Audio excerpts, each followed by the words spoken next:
To get us started, some questions. How do you tell the stories of a landscape and its people? How far back in time do you go? How do you find, choose, and shape the stories that belong in your story? How is it different in fiction and non-fiction? And can they both be equally true?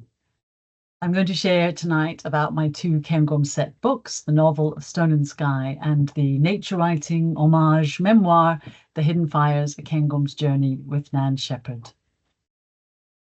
So it began for me, the novel, in the middle of the night, and it was actually Midsummer's Night. And I woke up having had a very vivid dream, and I couldn't really get this image out of my mind. And I couldn't go back to sleep. So I went downstairs, sat at the kitchen table and started to write. And that piece of paper there is what I wrote. It says 4 a.m., 22nd of June, 2013. The shortest night. A story, a land, a people. This place of beauty and history, of loss and hope. A shepherd. The struggle to maintain a way of life, a home, a family. The forces of class and entitlement, injustice and capitalism that threaten traditional relationships with the land, old ways of work, connection and community. Tensions between landowners, conservationists, shepherds and farmers, estate workers, locals and incomers. The places of coming together, the ties and the tearing apart. So at that point, when I wrote those words, I'd lived in this area here for 7 years, which even by then was probably the longest I'd lived in any one single location in my life. And as you can perhaps tell by what I wrote in those notes, I had become very engaged by a lot of those issues around land and relationships and people and what it means to be a part of this particular landscape and what its national park status may have to say about its relationships. And although I'd lived here for 7 years and I have, sheep farming right across the road from me, in fact, the sheep sometimes escape and invade my garden and eat the flowers, I realized I didn't really know what a shepherd does all day. And that then became the beginning of a very significant research journey, which involved some of the shepherds that you see in the picture there, many people who were very generous with their time, letting me follow them on gatherings and dippings and dosings and lambing and all kinds of, and answering lots and lots of questions. That research rolled out to gamekeepers, landowners, going on a grouse shoot as a beater and as a gun, although I didn't fire a gun because that would be very dangerous indeed.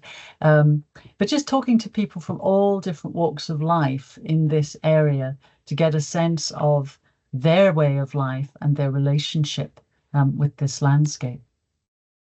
Oops, I'll go back there one. But it also became clear to me that although initially I thought I would be writing a contemporary story, and purely a contemporary story, it became very clear to me that as soon as you start to write a story of the land, particularly in the Highlands of Scotland, the history is incredibly important to that story. And so increasingly, it was not just the stories of the contemporary characters, but going back to their fathers and mothers and ancestors before that. So ultimately, that sheet of paper written in the middle of the night became multiple folders, notebooks, notes, physical notes, as well as many hundreds of thousands of words written online, digitally. And the cover blurb ultimately of the book, when it was finally finished, I'll read for you the publisher's blurb.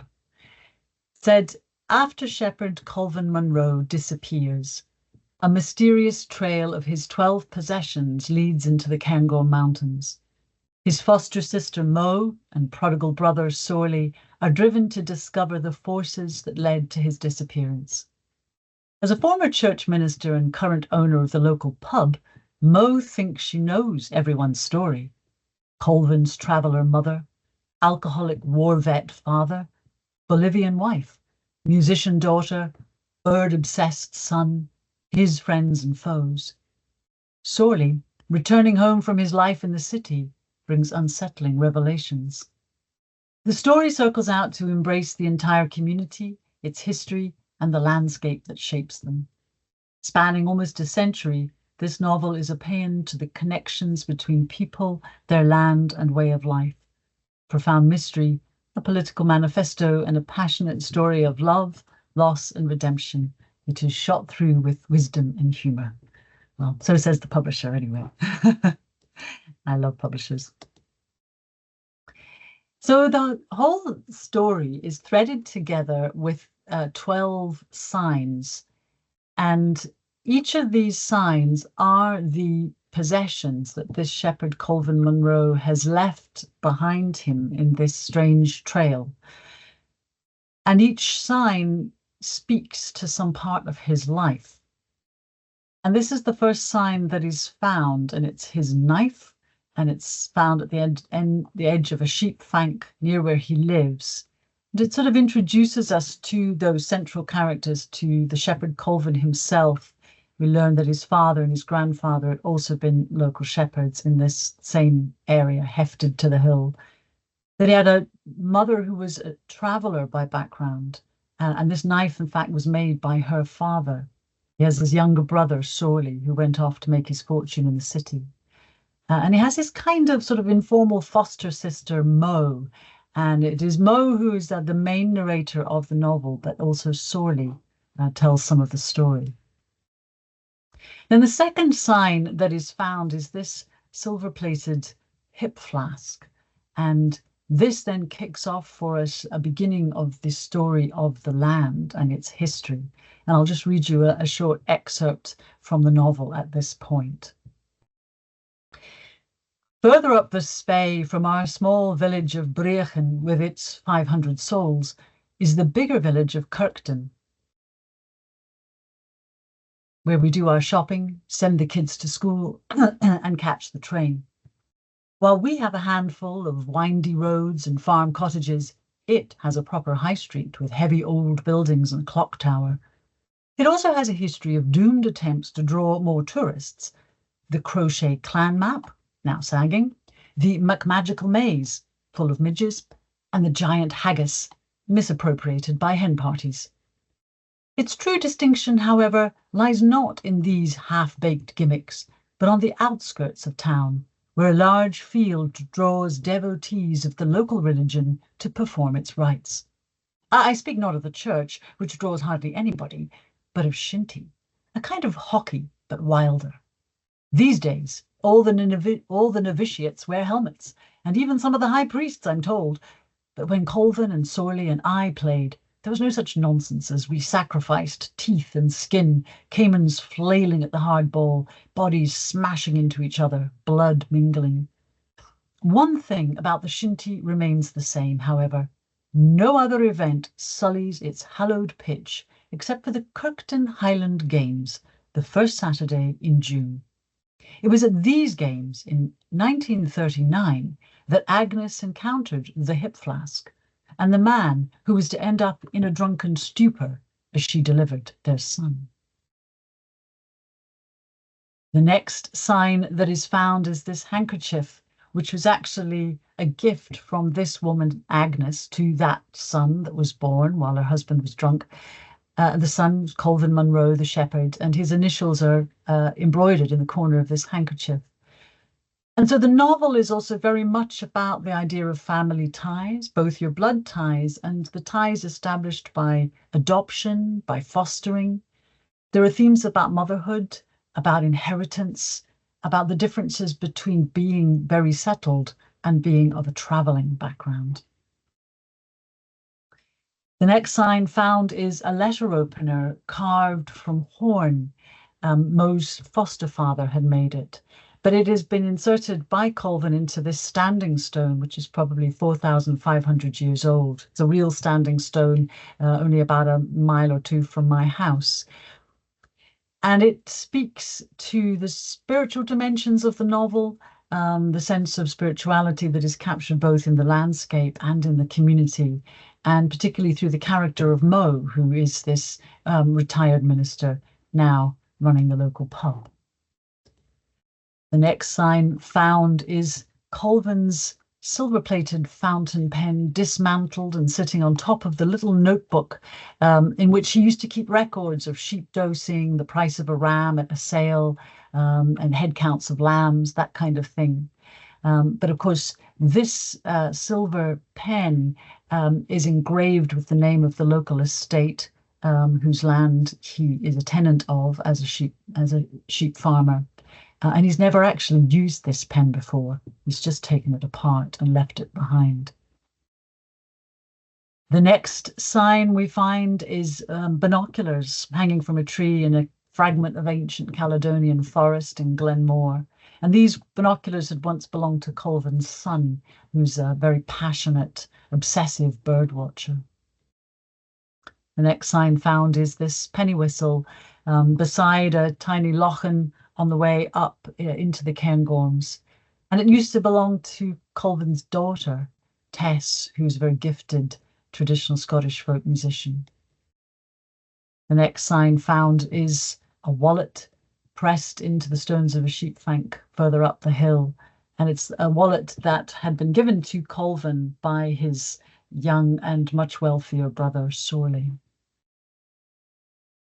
And then the next sign found is the key to Colvin's house. Colvin's house was never, ever actually locked, as is the case with many houses up here.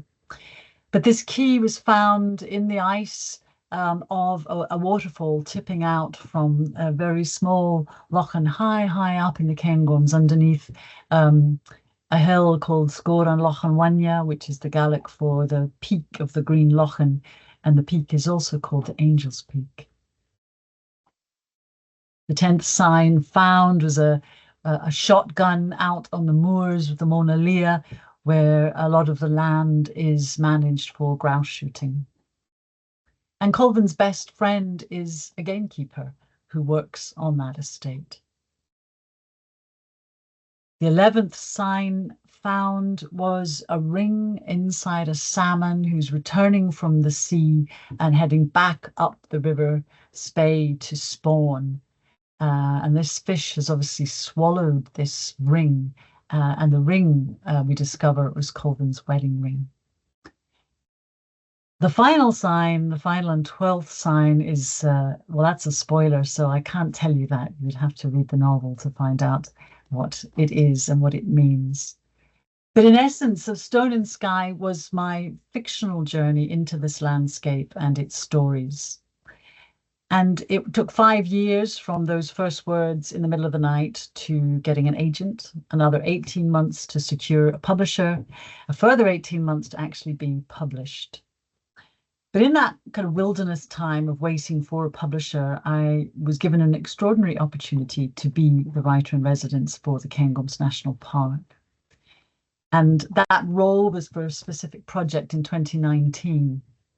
And the idea of it was for me to travel the length and breadth of the park, running workshops with all different kinds of people, different ages, schools, land workers, health walks, any members of the public that wanted to engage, visitors, tourists to the park, and more. And encouraging them to reflect, to capture in words what the nature of the national park meant to them. And in essence, wanting to look at and explore how we as human beings need a natural environment that is thriving. And for the natural environment to thrive, it needs us to care about it and to take care of it. And so really exploring that essential relationship. And at the very start of that year, I had written an article for a literary magazine in Scotland called Northwards Now about that project, which was called Shared Stories, a Year in the Cairngorms, and inviting engagement and people from all over the country and beyond to send in writing about the national park. And that article was read by an editor from my now publisher, Berlin. And he said, I noticed you said in the article you had a novel set in the Cairngorms area that's not published. We'd be interested to read it. So that was exciting. But later on in that year, I got a message from a completely different editor in the same publisher who's asked if I would consider writing a response to Nan Shepherd's The Living Mountain. And I said to the second one, I said, oh, do you know that Berlin are actually reading a novel of mine as well, set in the Cairngorms, and they hadn't joined those dots yet. So there then was a process of getting them to join the dots and to think about whether these two books perhaps had a resonance, which indeed they did, obviously both being set in the Cairngorms. So ultimately, at the end of that year in 2019, we took on a two-book deal for the novel first, and then the book, The Hidden Fires, A Cairngorms Journey with Nan Shepherd.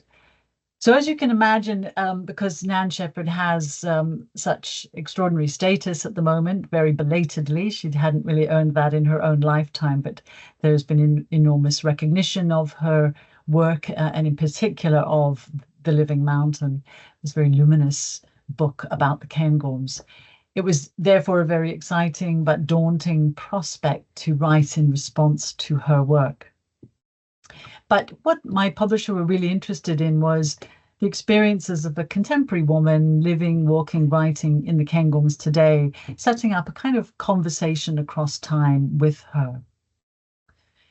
And so that is the result. And the first novel, the first book, the novel, was published in the May of 2021. Of course, all publications were delayed by COVID at the time. And then this one was published in the March of 2023. So I'm going to share with you a little bit now about how this book grew and talking a bit about some of Nan's locations. And I'll be giving you quotes from both her The Living Mountain and my book, The Hidden Fires. And if I'm quoting directly from her, I will raise my fingers so that you can know it's her voice. Most of the photos you're going to see now are my own, but I'm also grateful for permission to use images from the Murray Mountaineering Club, the Scottish Mountaineering Club, and to James MacDonald Lockhart, who manages the Seaton Gordon estate, and other photographers as well, whom you'll see credited as we get to those pictures. Now, we have relatively few pictures of Nan Shepherd. That previous image was the only one that I have seen of her walking, but we don't even know where that is. So I'm using other pictures from the time to convey the sense of her experience. So Nan Shepherd and I have come to these Cairngorm Mountains from very different origins. She was born in 1893 and brought up in a small village on the outskirts of Aberdeen.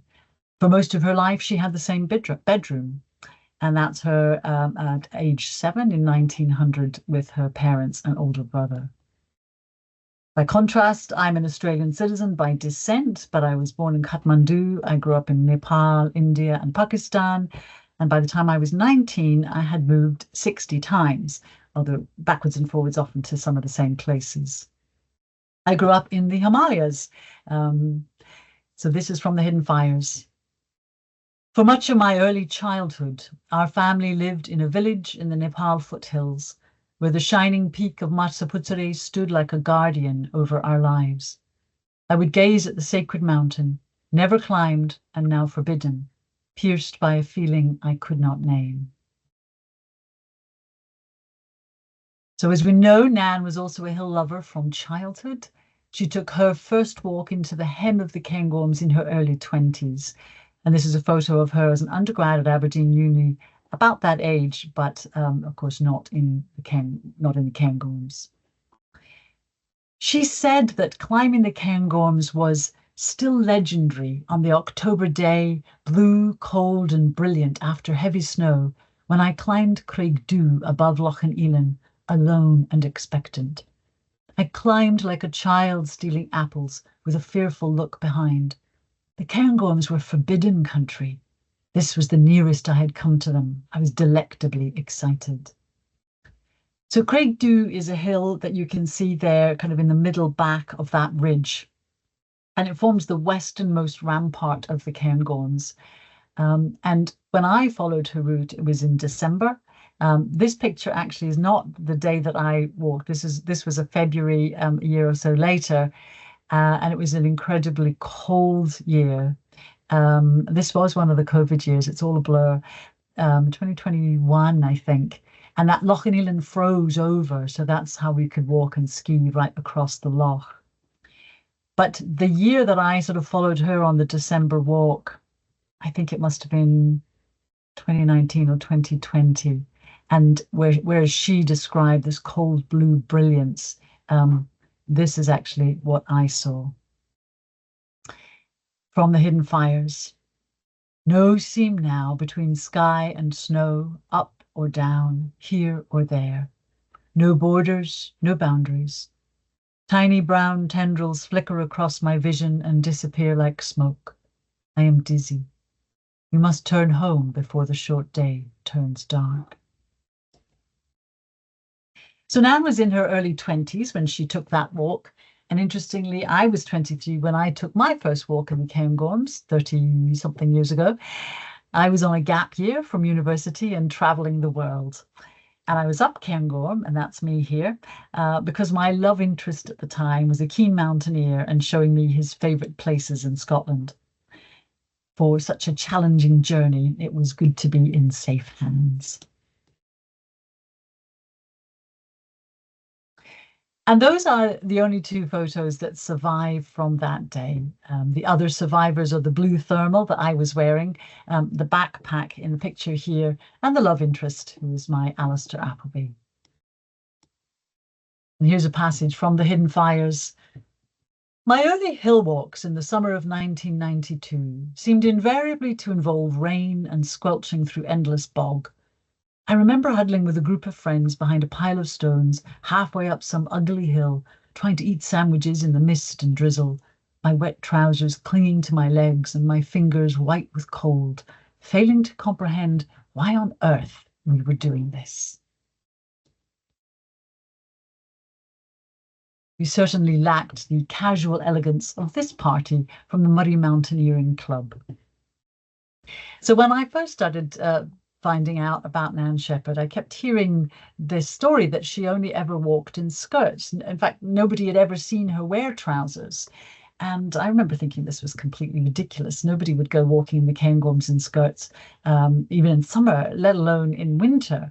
But then it became apparent the more I looked at some of these archive photographs that was very common. And lots of people were saying to me, oh no, my mother only ever walked in a skirt, good wool tweed skirt, long socks, stout shoes, and you're absolutely fine. And so evidently that was the thing. And in fact, a lot of men used to just walk in their kilt. And some men to this day still do that. So that is one aspect of Nan Shepherd I have yet to follow. So living on the D side of the mountains, Nan probably made most of her entries to the Cairngorms from that southeastern side. And this would have been the main route that she would have taken up Glen Louis. Her first climb into the central massif of the Cairngorms was up Ben Macdui from D side, and Ben Macdui is kind of just over the tip of what you can see at the middle back of that picture.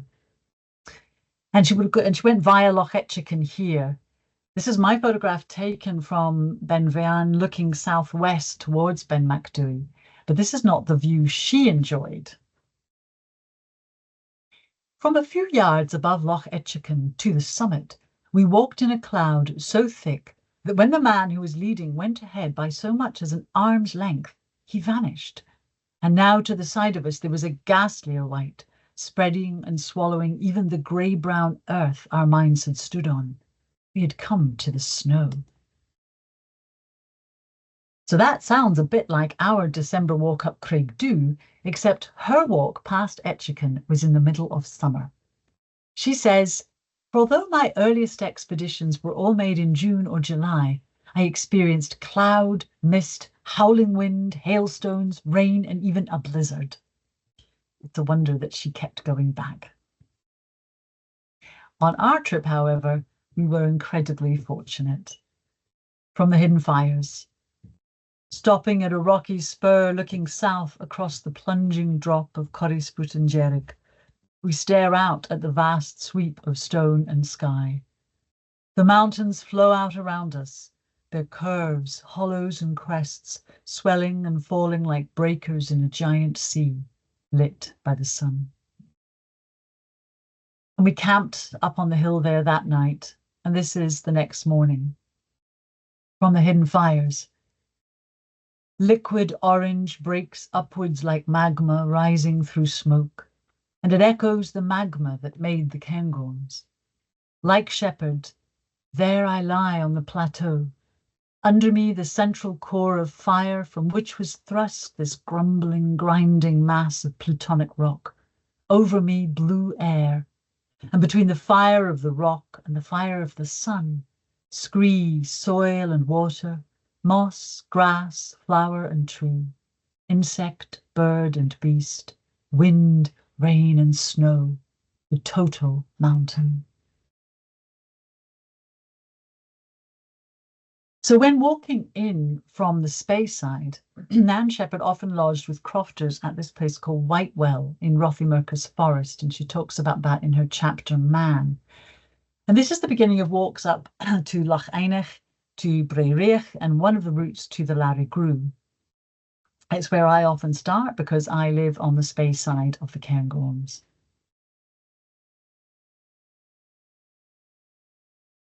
And this is a cairn at the high point of the Larry Grue, and folks that have walked through it may be able to recognize which direction we're looking. The Larry Grue runs almost directly north-south.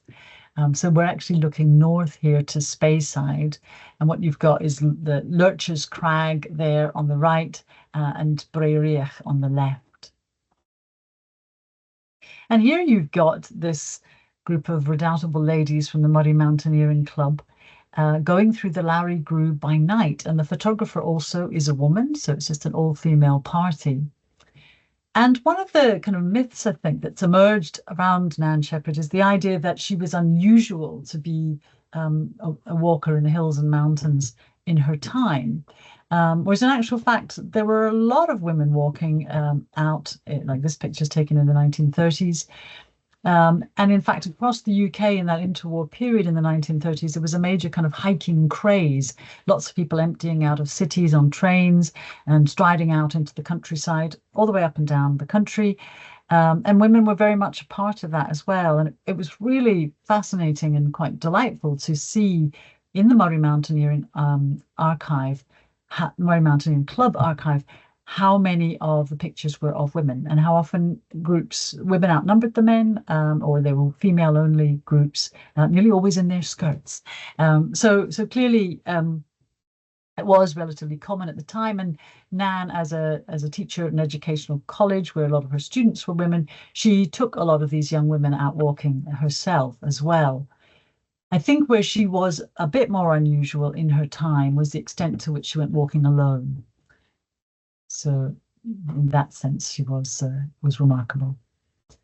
But according to Nan Shepherd, the only reason to endure the Larry Grue, which she didn't like it very much. She said she could see very little reason to trudge through the oppressive Larry Grue, and the only reason to do so was to get to this, and this is one of the pools of Dee. And that's me there in July 2019 with our golden retriever Sheilas, who is eating as usual. And here we are en route to the hill I mentioned actually in the novel, Sgôr an Loch an Bhainne, also called Angel's Peak. And this is from The Hidden Fires. I knew I needed a mountain.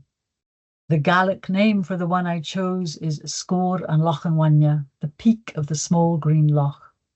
For it rises above a corrie that cups a dark pool, so high it is hidden until you are beside or above it. I first learned about the loch from The Living Mountain, where Shepherd says it has the sharpest beauty, a stark splendour of line etched and impeccable. The summit above also carries an English name, the Angel's Peak. That name, the loch, the photos, and its position deep in the Cairngorms had been drawing me for a long time. Someday I had promised myself I would go. So that is on Loch an Bhainne looking from above, from actually the summit of the Sgôr or Angel's Peak. And you can see back sort of top left of the picture, that is the Larry Grue. And that was the first time that I went, and it was in the July, but it was too cold for a swim on that occasion. And the next time I went was in June of 2021, and I had a swim. From The Living Mountain. This plunge into the cold water of a mountain pool seems for a brief moment to disintegrate the very self. It is not to be borne. One is lost, stricken, annihilated. Then life pours back.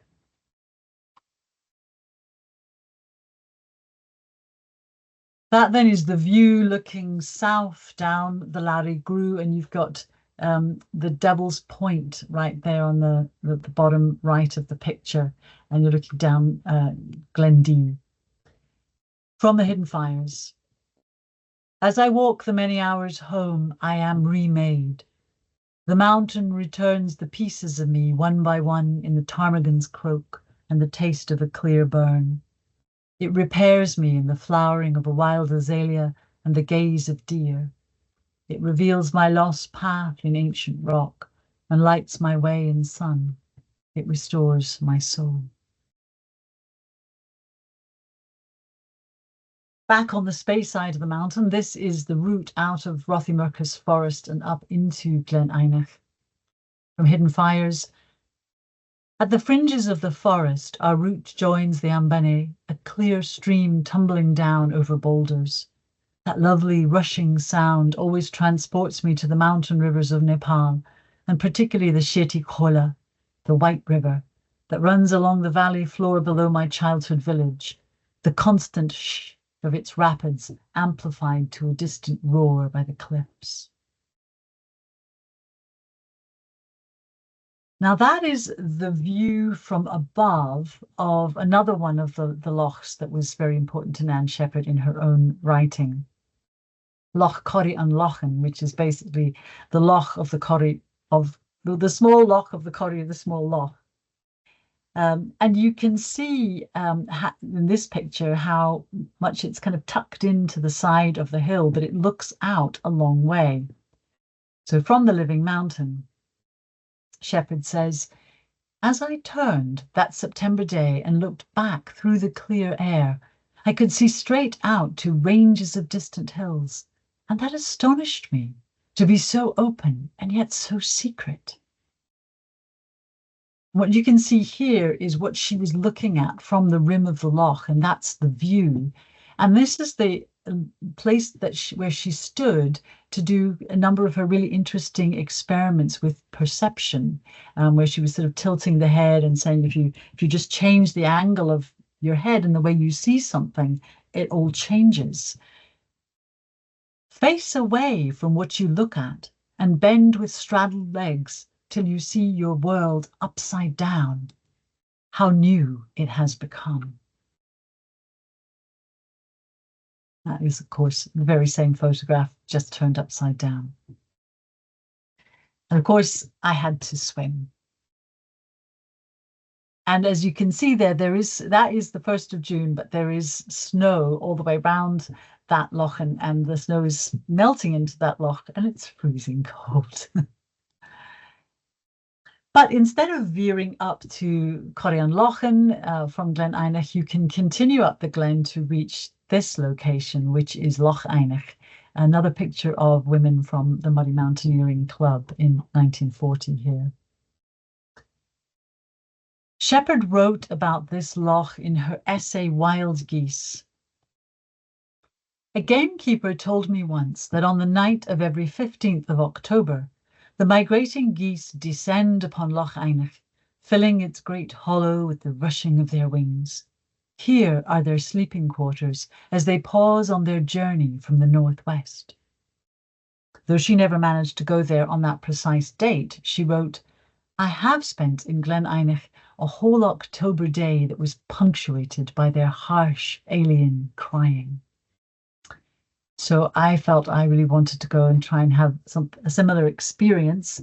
And that's me setting off for what was actually my first ever solo overnight camping trip, which I describe in the Hidden Fires. But when I went, it was actually the last weekend in September. I didn't wait till October because, as anyone who lives up here knows, the weather can get very savage and unpredictable in October. You never know. But so I felt, because it was my first solo trip and I'm not brilliant at navigation yet, it was probably better to do that when I could guarantee a reasonable weather window. So that was the last weekend in September. From the Hidden Fires.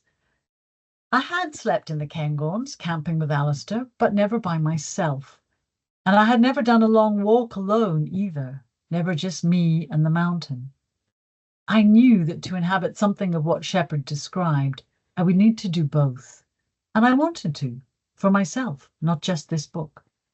But it was daunting. So much of following Nan Shepherd as a woman, a walker, and a writer is. Such a trip seemed to hold all my inadequacies and anxieties in one weighty prospect, and in a deep buried sump of my psyche lay the fear that I couldn't do it. And that is my campsite there by Loch Einach, again from the Hidden Fires. Lying in my bag, the wind becomes sinister, like something is approaching. The swish of fur through grass, the squelch of footsteps. It sounds like animals, then people, a brushing against the flaps, trailing hands, breath. Then there are distant horses galloping, something tearing, now ripping, now slashed. I lie there and listen, my imagination wild with possibility, but my mind holding to a prayer for peace, a trust in the present. It is a terrible night. By 6 a.m., the wind has died away, and there is a hint of light through the tent. I climb out into a bowl of stillness, and there are the geese taking off at sunrise. And those were actually Canada geese.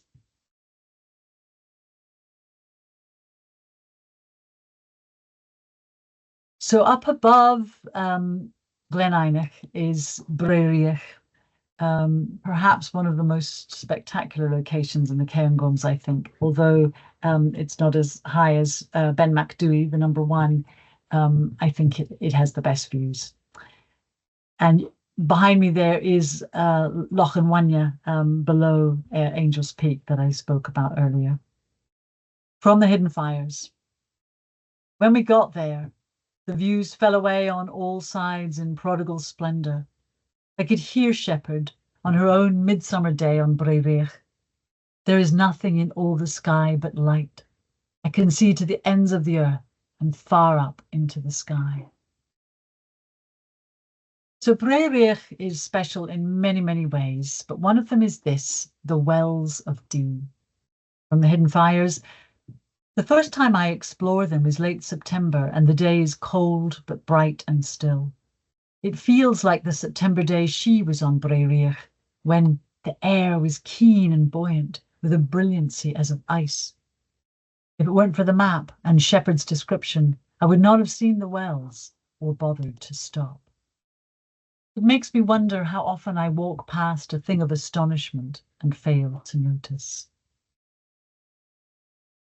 This is the Wells of Dee, is where the waters first rise to the surface for the River Dee, and then they travel across, getting more and more threads joining them until they fall off the Blairgowrie plateau in this great, beautiful waterfall tumbling down into the Gar of Corrie, and then on down to form the River Dee and out down through the glen that you saw the picture of earlier. So another one of Shepherd's significant encounters with water was at Loch An, and that was my first glimpse of it, coming down from above on a lovely bright summer day. And this is an old Murray Mountaineering Club postcard of Loch An. Note in it, you can see a submerged sandbank. You can see the beach, and then there's this strip of submerged sandbank just under the water. That submerged sandbank is still there, you can see in my own recent photograph. And this next passage is from The Living Mountain, where Shepherd describes her experience of going into the loch. Then I looked down, and at my feet there opened a gulf of brightness so profound that the mind stopped.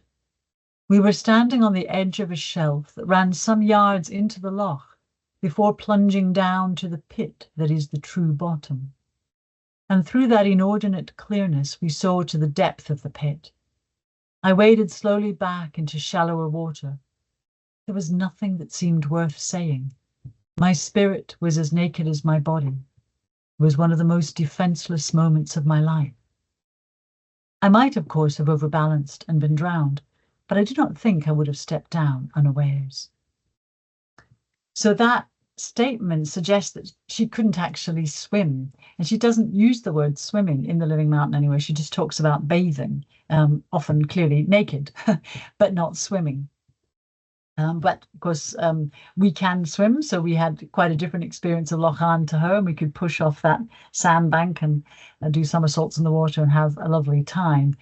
But I was tempted to follow Nan Shepherd and bathe naked, but you will read in the Hidden Fires why I changed my mind.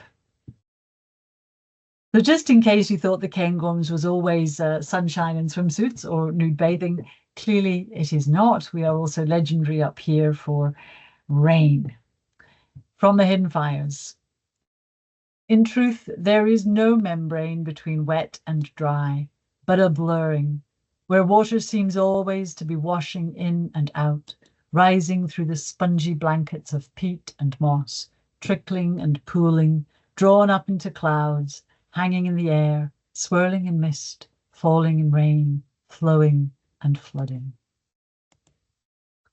Here are the Murray Mountaineering Club folks, and that gives you a good picture of the kind of rain gear that Nan Shepherd would have worn, the separate long flappy coats and the stylish hats. Not quite your Gore-Tex Patagonia jackets. So Nan's first walk up Craig Dhu took her up onto this ridge that runs along the north-south, along the western hem of the Cairngorms that I described earlier on. And it's the line of hills that she used to see from her childhood holidays in the Mona Lias. That was kind of just down the road from me in Kingusi. The family used to go and stay on holidays there. And it's the line of hills, the Feshy Hills as we call them, that I see from my house every day. And the high point along that ridge is here called Sgorgui, the peak of the wind in Gaelic. And it has spectacular views all around, especially down into Loch Einich that I showed you before, and right across Loch Einich to the plateau. And those were the views that had Shepherd leaping and shouting for joy when she got up onto Craig Dhu, which is sort of further north along this same ridge. This is a photograph of my first walk up to Sgorgui, up to that ridge, in November 1993. I was newly engaged to Alistair and already thrilled to the Cairngorms. That's us on the very same spot, November 2020, so that was 27 years later, and of course now living in the area. And when you take the walk up that route, you can go up a hill called Carnban Moor, and it takes you past this location called Corrie Rua, the Red Corrie. And the reason I'm sharing this photograph is because this was a location during the Second World War. There was significant military training across the Cairngorms, and that included several companies of men that had been brought across from the then India, pre-partition India, and they were called Force K6, a naturally Indian contingent. They'd been brought across during the war to provide animal transport support for the Allies. And they were drafted into this military training based all around the Cairngorms, some of them actually camping very close to my home here beside the Spey, Loch Inch. And there was a military particular exercise that was held in October, and I told you that October weather can become savage and unpredictable. And this was in 1942, this 2-day exercise called the Sphinx, where actually they did hit horrendous weather and blizzards. And one of the Indian soldiers, Khan Mohammed, collapsed and died on this location here. And he and 8 of his Muslim brothers are buried in our local Kingusi cemetery, and it's the largest collection of graves of the Force K6 in the UK. And when I first heard this story, I was very moved by it, partly because of my upbringing in that area, and I have been to the parts of now Pakistan where these soldiers came from. And so in The Hidden Fires, I do reflect on the fact that Nan Shepherd does not really talk about the military training in the mountains. She mentions the war. She talks about the crashed aeroplanes that you can still find up in the Cairngorms, but she doesn't talk about the exercises taking place during the war. And it was during the war that she wrote most of the book. And another one of the myths that we have about Nan Shepherd is the idea that while she was writing The Living Mountain, she was walking the hills in splendid isolation, whereas in fact, through those war years, there were literally thousands of men engaged in war training. Now, some days clearly she did manage to walk without seeing any of them. It is a vast landscape. But I found that intriguing that she chose not to talk about that in The Living Mountain, whereas it was an important story for me to address. And I seek not to make any judgment about that, but I am really intrigued by that, the different approach that we took there, and I unpack that a bit. And so in writing The Hidden Fires, I did not always take the same path as Nan Shepherd or arrive at the same destination. My book is often described as following in her footsteps, but in reality, it's a journey alongside her, a conversation in which I sense a kindred spirit, but also the stimulating, challenging exchange of two quite different women in a very different time. Ultimately, though, she became for me the perfect hill companion, and I am profoundly thankful. So Nan Shepherd gathered the experiences for The Living Mountain from childhood, wrote most of it, as I said, during World War II, when she was in her early 50s, and self-published it in 1977 when she was 84. 4 years later, she died, leaving most of the copies in boxes. Now it has sold millions of copies worldwide, has been translated into over 16 languages, and been hailed as the greatest work of nature writing in the UK. Nan Shepherd appears on the Royal Bank of Scotland £5 note. She has a stone in Edinburgh's Macker Court, a literary prize to her name, and has inspired countless creative works in response, including my own.